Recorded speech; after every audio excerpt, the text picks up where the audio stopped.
Hey there. Grab your favorite mug and settle in. It's time for a cozy chat on Advancing with Amy, Mental Health Warrior. Today's episode is a heart to heart you won't want to miss. We're hanging out with the awe inspiring Kat Nelson, an artist who not only paints canvases, but also paints us a vivid picture of life with autism, depression, and anxiety. From the real deal on love and marriage with a neurodivergent twist, to the raw truth behind her struggles and strides, Kat's openness is like a breath of fresh air. Prepare for laugh out loud moments, a few tender ones, and plenty of aha insights as we dive deep. So keep it right here, because you're right at home with us on Advancing with Amy, Mental Health Warrior.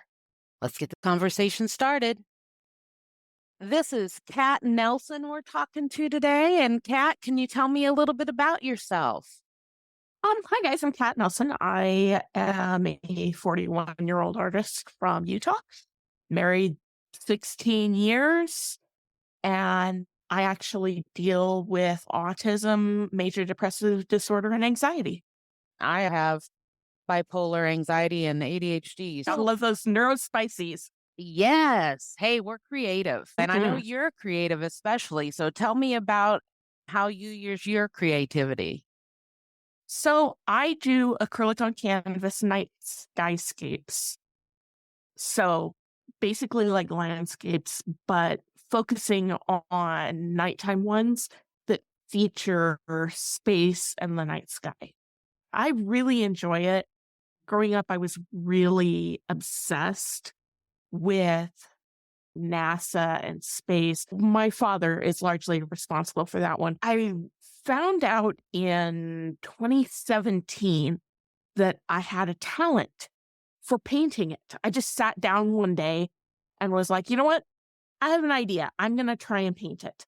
And it was so beautiful and so overwhelming for me when I saw it. I was like, you know what? Here's my calling. This is what I can do. Wow, that's amazing. Tell me more about your dad and how he got you into that. My father is just generally, we also suspect on the spectrum, but at his age, he doesn't see a point in being diagnosed. Right. But he's always been big on history, but also a huge space nerd. He was also a science fiction author, not widely published, so people wouldn't know him, but he ran a online publication in the late 90s called the Sci-Fi Webzine. And that was actually the first place I was published as a poet. Do you still do And so poetry? on occasion, not as much anymore. I'm one of those autistics where my special interest changes depending on just factors. I will super hyper focus on something for a few years and then all of a sudden I lose interest and hyper focus on something else. Totally get Um, that. it So makes making living hard sometimes. I was looking at your website and your artwork is gorgeous. Can you give us some idea on how to find your artwork? But yeah, you can find my artwork online at cknelsonart.com, both to view and to purchase. I do have a web store there where you can purchase originals or you can purchase things like t-shirts, mugs, hoodies, mouse pads with my art on them. So if you see a piece that you fall in love with, there's lots of options. And if you want something different than what I have on my website, I actually use a very robust print on demand platform for that. So you can always drop me a message on the contact form and I can make it happen. I actually launched metal prints and the the listeners won't be able to see this, but I can show you the art. Oh, Look, it just comes alive. So it's a pretty affordable for metal prints. really? That's So, great. So tell me a little bit about your journey with mental health and neurodiversity and how they've maybe played off so, each other. oh boy, oh boy, do they. So when I was 8, around 8 was my first that I can recall instance of suicidal ideation. Mm. Now, that's really young. Yes. I wasn't I tried to tell people that was what was going on, but it was very much brushed off. because people don't expect depression to affect a child that young. Turns out I had some PTSD starting because I was horribly bullied in school, as many neurodivergents are. By the time I was 15, I was on, well, back it up a little bit. Around age 9 or 10, I was on Ritalin because they believed I had ADHD. Because at the time, you got to understand this is the late 80s, early 90s. We didn't quite understand how Asperger's syndrome Right. affected girls. And diagnoses of girls with Asperger's syndrome was just not a thing. So I was diagnosed ADHD instead. And the meds were awful and caused some huge fights between my parents and between them and me, which of course did not help my PTSD. Mm. By the time I was 15, I was on Paxil for depression because my suicidal ideation was getting extremely bad. It wasn't until I was in my 20s, though, that I was actually diagnosed ASD. Okay. And so I missed out on a lot of the support I could have had through school. So I graduated with a 2.5 GPA, not because I wasn't smart, but No, because I you're hated obviously homework. bright. Right. 17, I entered what they call in mental health a period of decompensation. I actually had to do my like half of my junior year of high school on homeschool because my body broke down from all of the stress of being expected to stay with this neurotypical level of functioning. Yeah. And so that was difficult and it set me back. Now, luckily, I had actually held myself back a year in school because we had moved from Montana to Utah. And I wasn't sure what the difference in curriculum was. Hmm. So I actually was able to graduate early because I had almost a full extra year of high school credits. Technically, I graduated the first quarter of my senior year, which worked out good for me because my body was still trying to come back from that collapse. You needed that Um, I rest. ac- yeah, and I actually didn't fully recover from that collapse for almost 5 years. Pretty bad. And even then, even now, I deal with some of the health problems that were caused by that collapse, including an autoimmune disease called Hashimoto's thyroiditis. I've heard of that. Yeah, it's a pretty common one, but my family is rife with autoimmune diseases. So by the time I'm in my 20s, my mother finally is watching like Maury Povich one day. No, Montel Williams. And she sees him do a spot on autism and Asperger's. And she's, wait a second, that's my daughter. Because That my mom's a nurse and revelation. she's like, whoa, the diagnostic criteria just fits. And it still took me, and I was like 22 at the time, 22, 23. It still took me almost 3 years to actually get a doctor to diagnose me because women Wow. with autism, especially adults, have an impossible time getting a diagnosis. It's why with a lot of mental health, yeah, don't self-diagnose. But autism is a very special category for women that Hmm. often all we have is self-diagnosis. Correct. And so that's the fact that for the longest time I had self-diagnosis, and even now I have conflicting diagnoses from two different doctors. It's made it very difficult for me to do things like get on disability. I was recently actually denied disability on my final appeal because I wasn't actively seeing a therapist, which for me, I had been dropped. I had been dropped by my last four therapists because they had decided as autism specialists, they were not going to continue treating adults. They were only going to be pediatric moving forward. And so, of course, I didn't want to have to go back into a new therapist and start over and Hmm. dig back into all that past trauma because you can't heal if you're constantly going over it. Correct. But because I was taking that break, Social Security decided that it must not be as bad as I say it is. No, I'm just sick and tired of the flipping treadmill. They do Tired not of it. understand. And you're right, diagnoses for females is definitely getting better now than it was years ago. My daughter was taken in for testing at 5 and told she had all the signs and symptoms, but because she could keep eye contact, she didn't have autism, but she was recently diagnosed at 12. Yeah. The thing is that women mask autism much better Yes. than boys. We're able to do things like keep eye contact for short periods of time. We are able to pass as neurotypical, but it's no less exhausting. Saving grace was theater in school. Learned functionally how people interact through theater Mhm.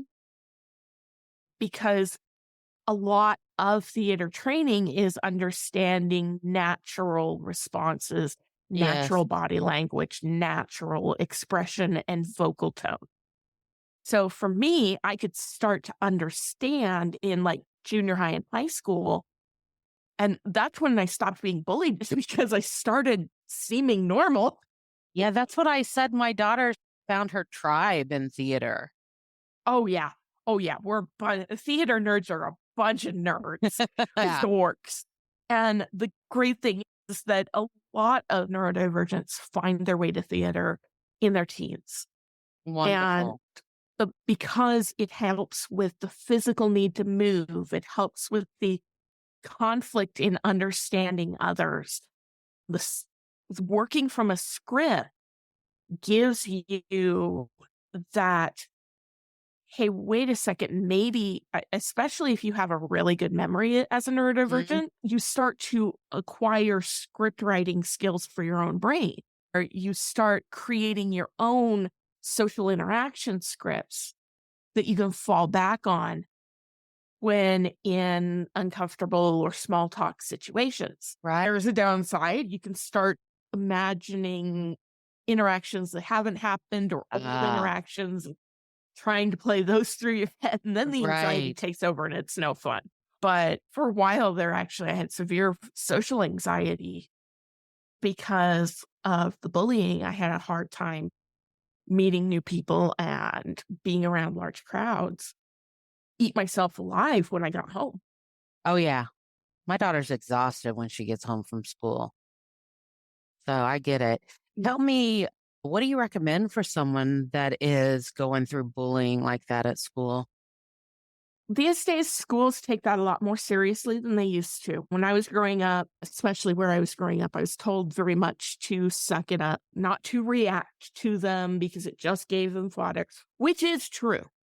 The Yeah. more you react, the more they think they've won.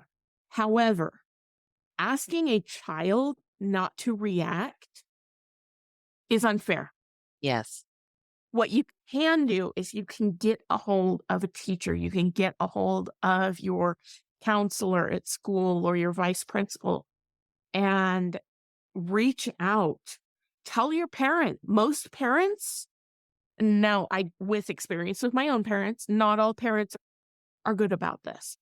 But most parents will reach out to the school and say, "Hey, my child's being bullied. Mhm. What can we do about this?" But the other thing I can actually highly recommend to anyone who's experiencing bullying in school is find a way to take a self defense class. Good advice. Take karate. One of the things that you will learn there is not only how to hit somebody, but specifically how not to get hit. And that was a lifesaver for me because I had some kids that were really rough. And so I started taking karate, specifically a style from Okinawa. Okay. Next time somebody actually came at me, I actually managed to block the punch Oh. and close and grab their Hornets jacket, which, if you know anything about the 90s, the Hornets were the team to own a jacket from. And so my bully was so focused on the fact that I had a hold a very expensive $120 Hornets jacket. They didn't even realize my face was open. Oh, wow. But martial arts also gives you a confidence and security in knowing that when somebody comes at you, you can get out of the way or you Right. can knock them out of the way. Now, you don't want that to be your first. You want to be able to just get away and get to a teacher. Mhm. Yeah, don't they Uh, have a code of ethics? yeah. A lot of times, martial arts, it's defense first, offense second. Always defend it. Martial arts is for defense, not for attack. That's great. And so I definitely recommend a lot kids who are experiencing bullying, maybe look into self-defense classes. If for no other reason than if you have a really good teacher, a good sensei, a good sifu, you will find that your confidence comes back and you feel like you can go to the teachers. You feel like you can get away. You feel like you can get around other kids who may not allow the bullying to continue. Wow, Kat, such great advice. Dealing with anxiety and other things as an adult, now that you've grown up, what do you find is helpful? Do you journal? What do you do? So for me, I don't do a lot of journaling because personally, with the combination of depression and anxiety, if I spend too much time in my thoughts, Ah, it's not a healthy place for me. And gotcha. journaling tends to have me go over and over the things that happened during the day, the things I could do different. Now, that's not true of everybody. I know a lot of people who see a lot of success with journaling. One of my best friends started journaling every day recently, and he's doing a really good job with it. And I'm really proud of him. And it's helping him with his anxiety. I just never have had much success with that. And if that's a big one, guys, if something somebody suggests you don't have success with, that's okay. It's something you do. For me, my anxiety thing is I play video games.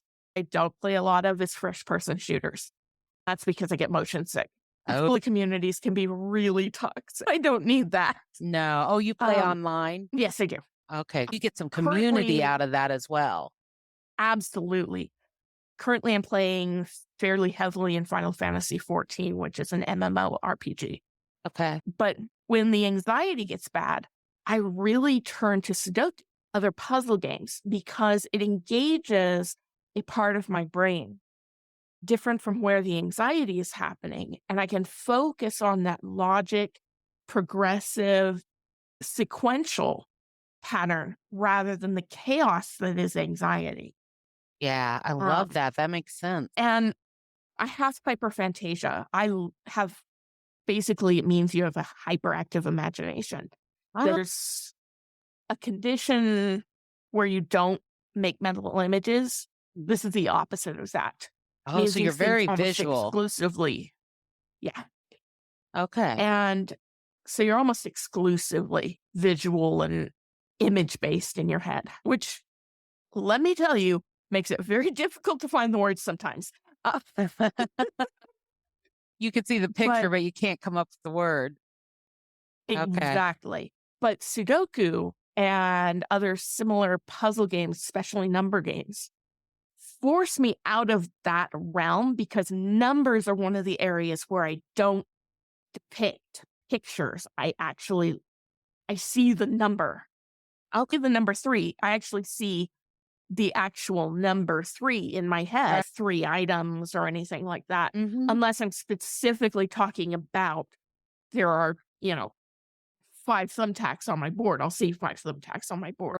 But when I'm playing Sudoku, all I see is the number.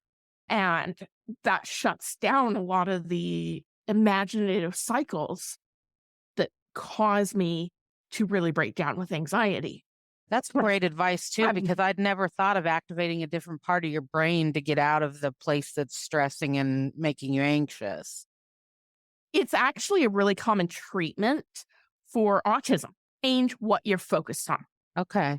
Same with PTSD. If you can shift, because autism lives in the amygdala, basically. Hmm. It lives in your sensory and animal brain. The problem a lot of people deal with is that they have to figure out how to engage their higher brain functions in order to get out of that place. I just happened to find it worked really good with my anxiety and my depression when my therapist had suggested it for my PTSD and my autism.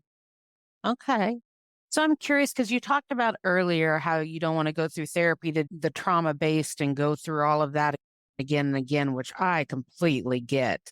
The regular doctor, you don't want to go through your health conditions over and over. Life coaching, have you ever tried that? Because that focuses on the here and now. I've done a little life coaching. Mhm. The struggle with life coaching for a lot of people with post traumatic stress disorder is that PTSD is a disease where you live in the past. Whether you actively are living in the past or it's just in your subconscious that you're constantly there. It's why we call attacks flashbacks, because it can put not only your current situation and all of a sudden, for some people, they hallucinate and they literally are there. But for most people, they're just emotionally back there. Mm, Having difficulty with, to give an example, I sometimes have difficulty with cleaning the house. And so my sweet husband will point out to me that this is happening. This is a problem. We need to solve this. And I will go back to some of the very damaging oh, fully with my parents because I similarly could not keep my right. room clean. Which is a Uh, pretty common issue. especially if you're neurodivergent. Yeah. Object permanence is a real big problem for us, so we want everything where we can see it. Yeah. But there's no reason for me to feel like I'm about to be hit or screamed at or any of that, but I do. All of a sudden, I break down and I'm there emotionally, even though logically I know I'm 41 years old and it's my husband, not my dad. It's a difficult it's a difficult challenge sometimes. One of the things you want to do is live in the present, but you may not if you have post traumatic stress, you may not see a lot of results with life coaching until you've had some trauma therapy. You have a handle on how to deal with and are comfortable managing your flashbacks. Brain's not going to want to live today. Your Right. brain is going to continually want to go back to that traumatic event and how you felt. That makes sense. So let me go delve into a little bit of you talking about being married for 16 years, which is amazing. Congratulations. At this day Yeah. and age, that's a rare thing. Can you tell me a little bit about how mental health and neurodiversity has affected your relationship? Oh, absolutely. I'll preface it with this. The key to any relationship, neurodivergent is communication Hmm. and commitment. A therapist friend of mine, not even my therapist, it's just a friend who is a therapist, made a good point to me that the number one reason why marriages succeed or fail is because the parties involved decide it will. That makes sense. Everything else is icing on the cake. It all comes down to decisions. And my husband and I are both very stubborn, and we're both neurospicy. Oh, great. Not Understand each all other. out, but our neurospicy does sometimes conflict. Don't get me Right. wrong. It is not all sunshine and roses. In fact, this past week has not exactly been the most amazing week with us. We have had some real doozies of Oh, no. struggles this week. But like my Uh, friend says in her marriage, she wakes up every day and says, no matter what, I'm committed to this today. exactly. And marriage was an absolute mess. And I got into it too young and too stupid. Mm. But I bet you learned a And lot. yes, but I also, the biggest thing I learned was that until I dealt with some of my trauma, Mhm. I was just going to keep ending up in abusive relationships. Yeah. I immediately, after my divorce, went into trauma therapy Oh, good. and started working on that. But with Jason, We have been strong for those 16 years. We ran a business together for the majority of that, whether it was one business or another, because people who are neurodivergent are prone to be creative in business. Yes. And to be And entrepreneurs. Yeah. yeah, a lot of times it's because we can't find the accommodation we need workplace. And so we try and make our own accommodating Mm. workplace. But it has taken a lot of work. And we actually ended up having to go into therapy for communication. Our methods of communication are very different. He's very verbal with his communication, and I communicate better written because I have time to go over what I'm saying, making sure it's clear. And it makes it so that the rapid communication of a normal conversation becomes a real challenge for us. And that's caused some fights over the years. And we also come from backgrounds where listening and hearing people out was not there was no healthy dynamic in regards to that Oh, when we were growing up. And okay. so we both had to learn how to listen, not listen to respond, but actually listen and hear our partner. And since we did that, in our relationship has been significantly better. I'm grateful every day for him because he really is just the sweetest guy. He really Aw, is able to do more as a couple. It's not like we really get to do date nights because right. we're barely keeping our heads above water. And Yeah. art doesn't pay that great in this economy right now. I know. My first was vocal performance. And when I got pregnant with my son, I decided I need to find a career that paid a little better, but, not really paid better because I chose social work, but it was steadier so I could have a Yeah, regular income. consistent. Yeah. So I understand. Yeah. Going back to what you said Oh, about communication and the difference between verbal and written communication, I understand that completely. I like to write things out. And my daughter herself, who is very verbal, requires a lot of processing time. So if you ask her a question, it might take a good 3 to 5 minutes to get an answer from her. And it might be a simple question, oh, but she needs to process it. oh, absolutely. Absolutely. A lot of times, I know for me, I have what's called the traffic jam Hmm. in my head where all of the words and all of the thoughts I have about that question you just asked me all want to come out at once. Oh, no. And it renders me mute Okay. and nonverbal for a few minutes until I can get the cars in some semblance of order so that the sentence comes out as something cohesive and coherent. Because That's great. otherwise, I'm going to put the words out of order, even, and you're going to go, "What the heck did you just say?" I love that example you gave because I'm going to ask my daughter if that's what's happening to her because I never even thought of that. Yeah, it's really a strange phenomenon, but for hyperlexic autistics, that tends to be a real big problem is what's the right words? What's the right order for those words?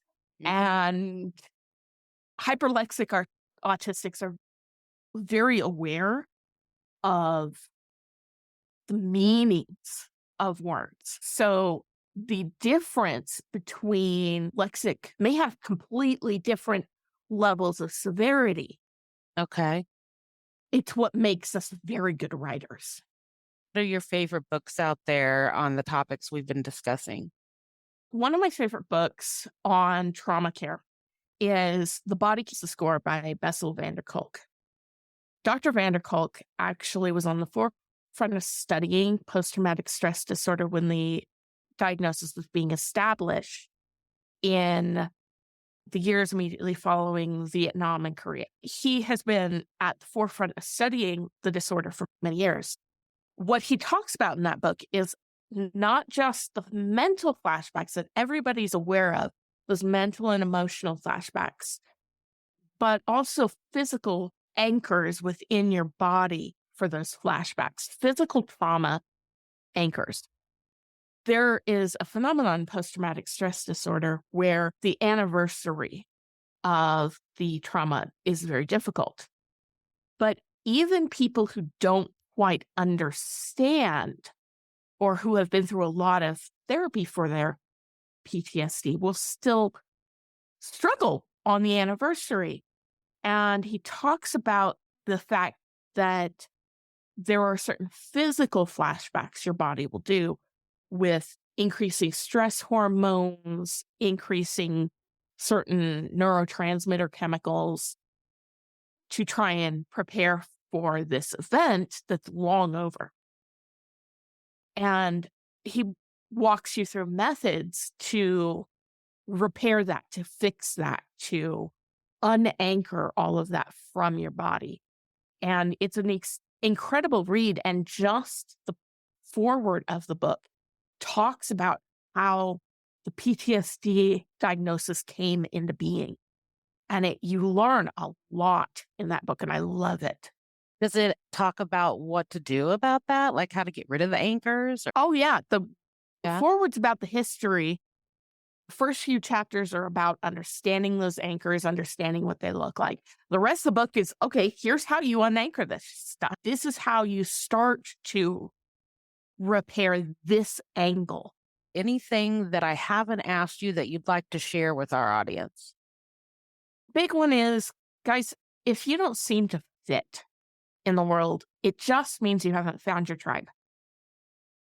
If you can't find where you fit, try something new. Doing new things is scary. Doing new things is hard. As an autistic, I buck new. I want my routine. But I can tell you 100% that if you feel like there is no place for you in this world, it literally just means you haven't found it yet. And it's time to look. Gamer as well as a video gamer, because that's where I found I fit. That was where I met people that I literally had things in common with. Everything just So, clicked. yeah. And before that, I was a book nerd. I was 100% a book nerd. Yeah. Video games and things like that really weren't on my radar, but my ex-husband actually was asked while we were together. I was what was called at the time a Warcraft widow. He was doing the game far more than he was spending any time with me. Right. But when we divorced, one of the things I wanted to do was understand why that game had taken so much of his time. And I discovered it was something I enjoyed Ah, and something that I could do. And it was something that was fun. And there were communities built around it and through the game. And so yeah. for me, I really started to connect because it was a place where I belonged. Yeah. So just because you're not a sports person as a guy, or you're not into makeup and hair as a girl, doesn't necessarily mean you can't find where you fit. And it doesn't necessarily mean you don't fit. It's gotta, maybe you're a video game guy. Maybe you're an art guy like my husband. In this internet age, it's very easy to find your people. You go on Facebook and look for groups associated with whatever you're interested in, and you're going to find your people. Great advice. So if Thank it you. all feels overwhelming, if it feels lonely, start looking somewhere new. I love that. All right. I've really enjoyed today. One more time before we go, would you remind us where to find your art? Yeah, you can find my art at cknelsonart.com. Also, I am on pretty much every social media platform under the name Nova Lunosis, the artist CK Nelson. I recently rebranded this year, so it should be pretty easy to look me up. Just look for the moon with the flower growing across it. As we wrap up another heartfelt episode of Advancing with Amy, Mental Health Warrior, I want to extend a huge thank you to our incredible guest, Kat Nelson, for opening up about her journey with neurodivergence, mental health, and the transformative power of art. We've been truly inspired by her strength, creativity, and insight. If you felt moved by Kat's story and are interested in viewing her beautiful nightscapes, or perhaps owning a piece of her artistry, please visit her website at cknelsonart.com. While you're filling your walls with starry skies, don't forget to rate and share this podcast so that more warriors like you can join our tribe. Your support means the world to us and helps us to keep bringing these important conversations to light. If you believe in the work we're doing and want to be a part of our mission to destigmatize mental health, consider being a patron. Your contribution on Patreon will go a long way in supporting our podcast. From the bottom of my heart, thank you for listening. And remember, you're not alone on this journey. Until next time, warriors, keep advancing.